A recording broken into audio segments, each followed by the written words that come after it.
just start. Perhaps you could lower your camera a bit like this, because I can, yeah, this is better. Because I had a lot of headspace over your head.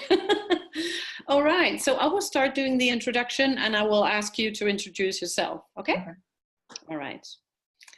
Hi guys, welcome to another episode of the video series Empowering Stories to Inspire Change, where we feature ordinary people with extraordinary stories. And today we are featuring the amazing Leslie Cason. Leslie, welcome. Hi, how are you? Hi, fine, thank you. It's such a pleasure to have you. Great, I'm excited to be here. Yeah, great. So please introduce yourself and tell our viewers what they should know about you. So my name is Leslie Cason. I am a native Floridian, and I have been an entrepreneur for 2 years. And I am a business and automation strategist. I help entrepreneurs create productivity systems to streamline their daily processes and help them get more done with doing less work.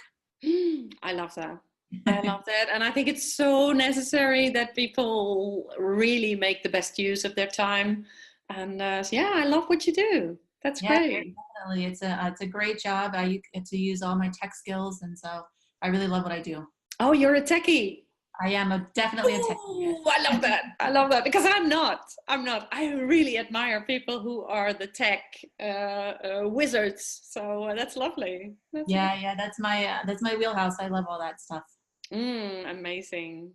So I'm really curious to hear about your story, obviously. But first, let's go back to before your transformational moment happened. Could you explain a bit about your life? What did it look like and how did you feel? So before I became an entrepreneur, I used to work for the US government. And I was in that career for 12 years. I pretty much started that career out of college.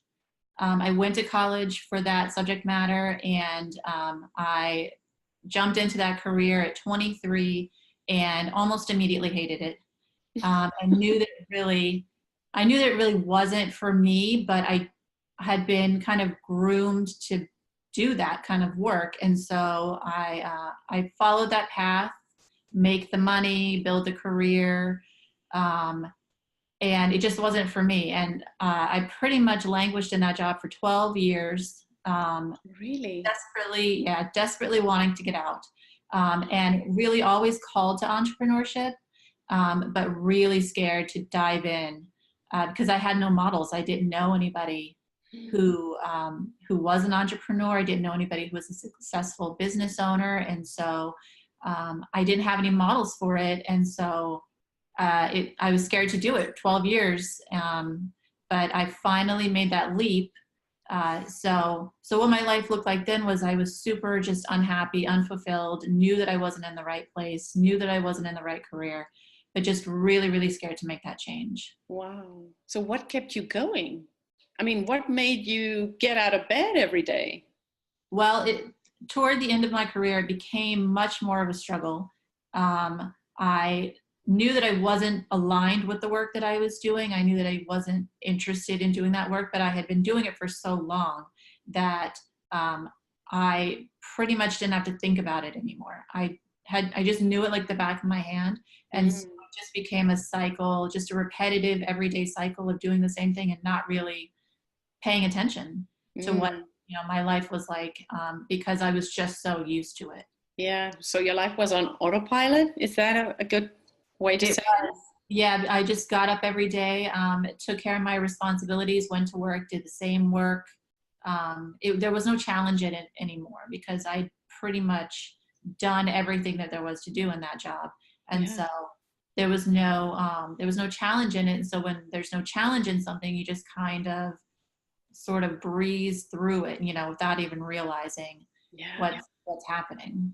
Yeah. Oh, I think it's such a big thing for many people in jobs who don't really like. I mean, I think there's many people out there who suffer from this, and some don't even know it, but they're just used to it, and they're living their life on autopilot, like you said. Just breathe through it, and then well, just do it, even though you don't like it. Yeah, that's where I was. And I was making a lot of money and I had benefits, and, it's hard to give that kind of thing up. And Mm. so I didn't really know how to recreate that for myself outside of that job. And I was too scared to really explore how to do that, because it's hard to leave that safety net. And so I just sort of suffered through it, really, in Mm. order to be able to say, yes, I can pay my bills. Yes, I have benefits. Those two things were super important. Yeah. And so I didn't really consider the alternative. And so I just said, well, this is going to be my life, and I'm just going to do this job and make the best of it. Yeah. So what would you say was your biggest fear to make a change?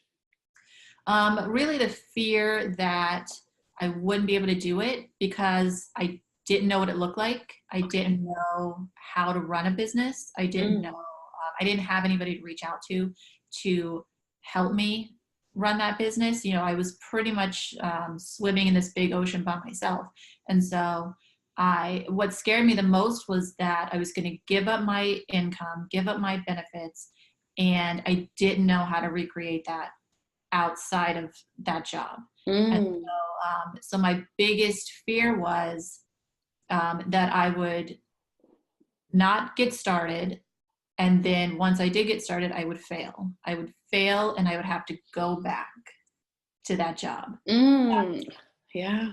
Yeah. So Oh, I can imagine that's really a powerful driver to stay put and don't move, basically. yeah, because it was easy. It was Yeah. easy for me. Yeah. I didn't have to worry about anything. And so to then go out on my own and kind of create this environment where I'm worrying all the time, that kind of freaked me out. And so that stopped me for a good long time from really pursuing something that I really knew I wanted, but I just didn't know how to get started.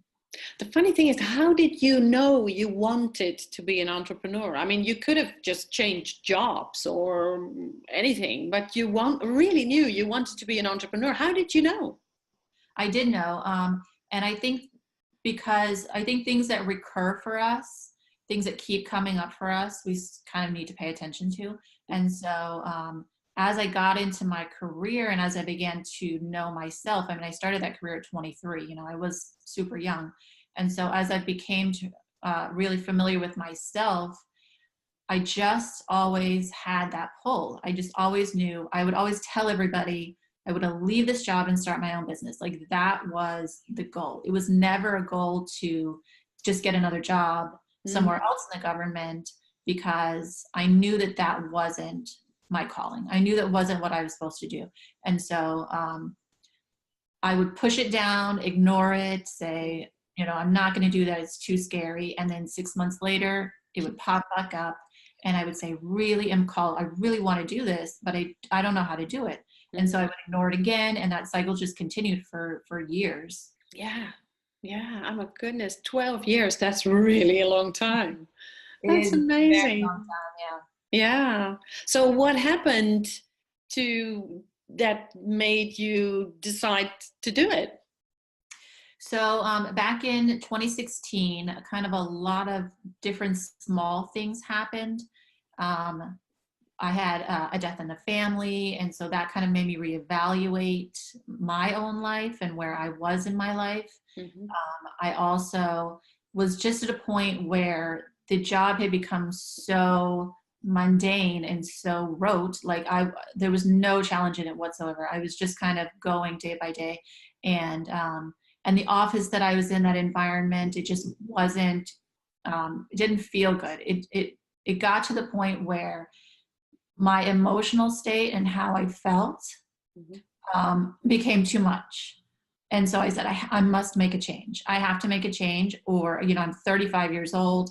I got to get it together. Yeah. So that really, at the beginning of 2016, I started planning, because I'm a planner. So I like to have all my ducks in a row. Mm-hmm. And so I started planning and I started putting things together in anticipation of leaving at the end of that year.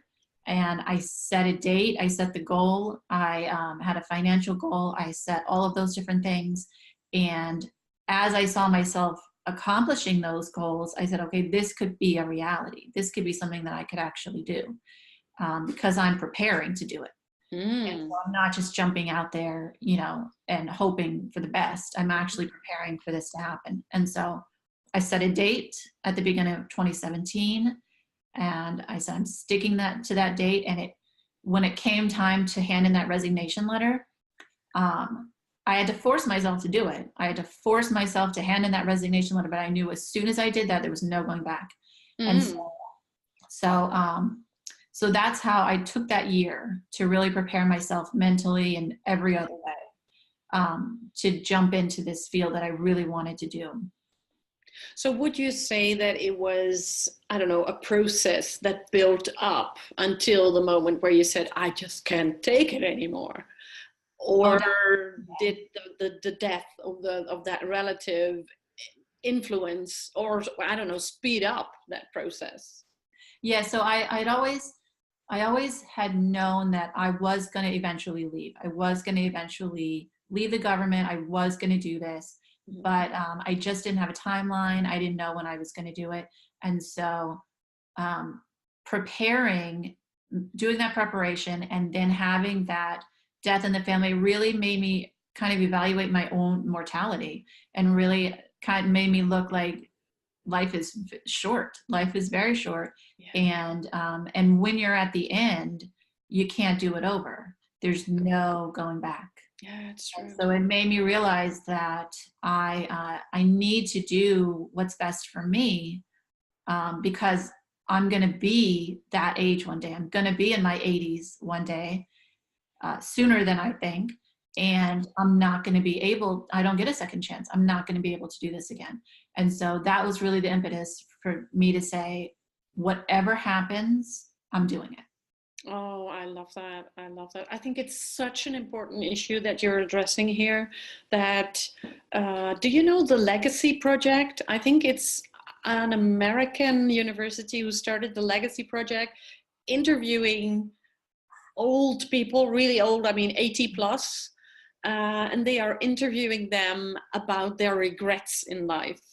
Yeah. And it's always about not doing the things that they really wanted to do. So I think it's such an important issue that you're addressing here, that you really should be thinking of that moment when you're, old, and you look back on your life and then you think, did I really do what I wanted to do? Right. Yeah. I think people kind of fool themselves into believing that they have a lot of time. Yeah. That they have endless time and they can just put it off and then and do it at a later time when they're more ready. Mm-hmm. And that time never comes. For me, it really never came. And I for 12 years wanted it, and it never came. No. And so I think people really fool themselves into believing that they have all of these years, that they can do whatever they want. And it's just not the case. No, it's definitely not. So how did you feel when you handed in your resignation letter?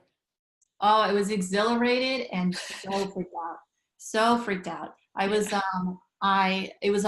still remember the day. It was January 4th, 2017. Oh, wow. I remember the exact day. I remember the exact moment.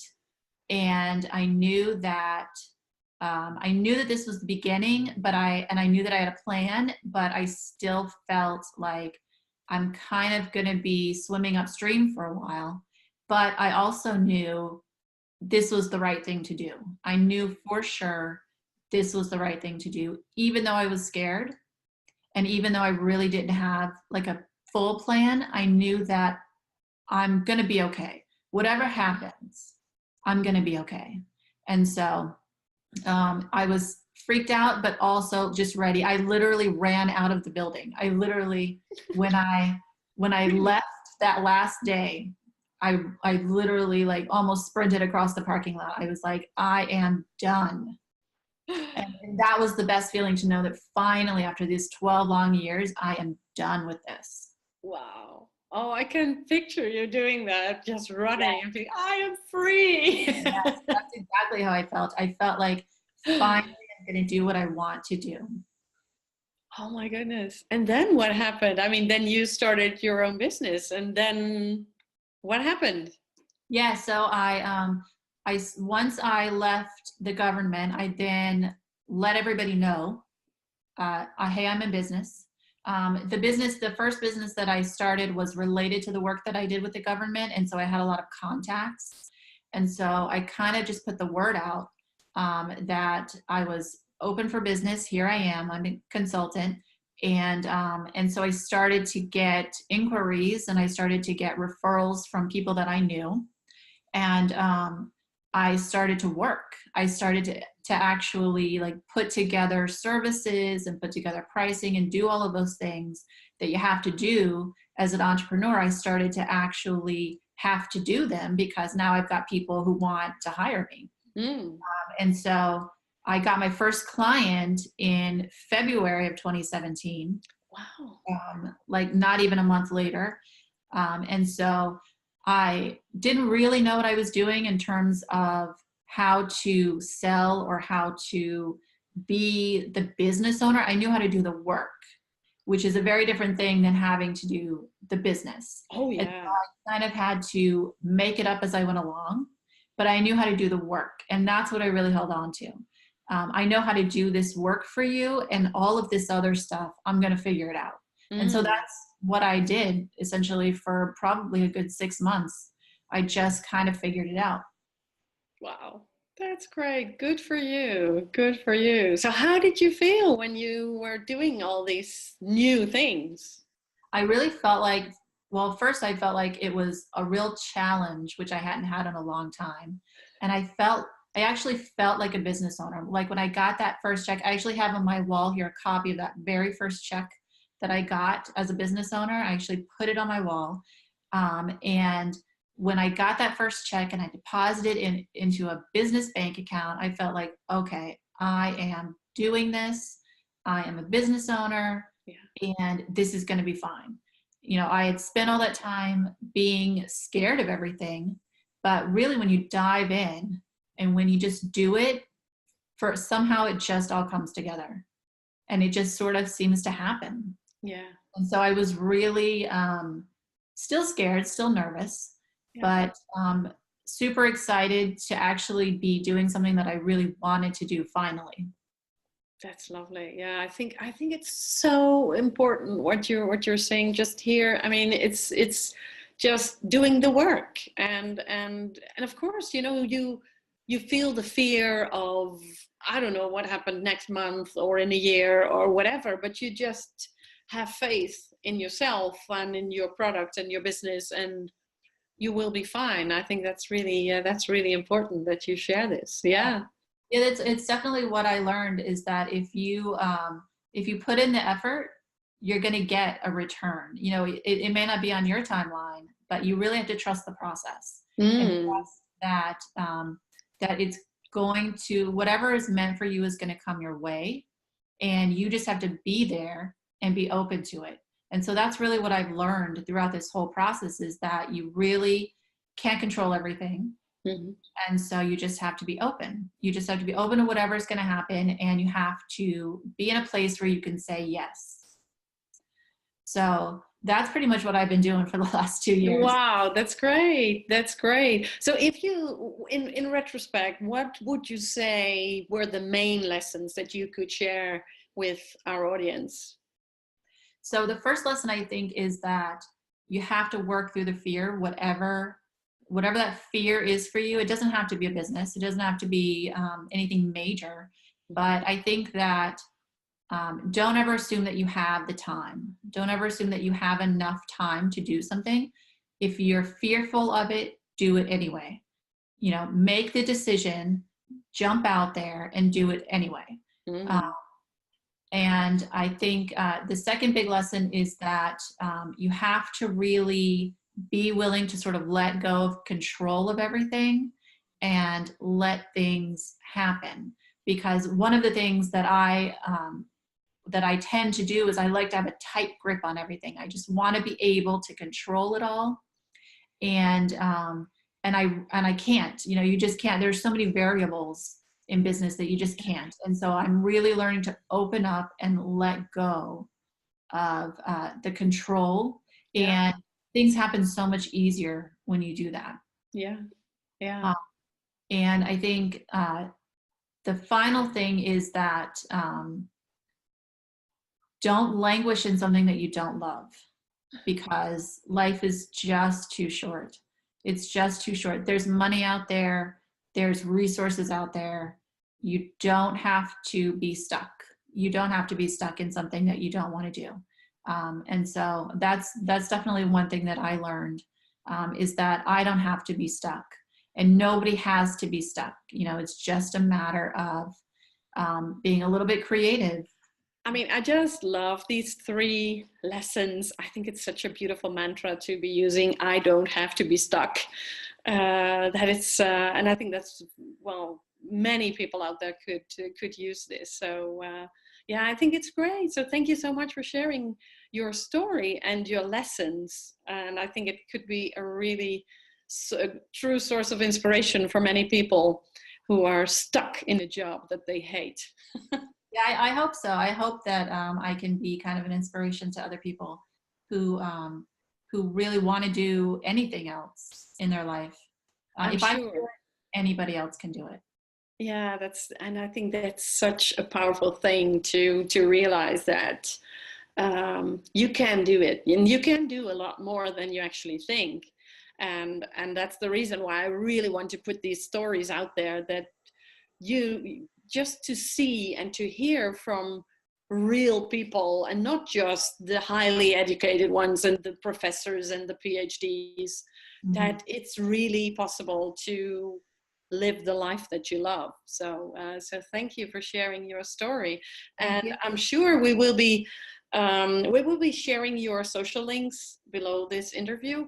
So I'm sure there will be people reaching out to you, and well, they will be able to find you online. And well, we will definitely stay in touch. So thank you. Thank you.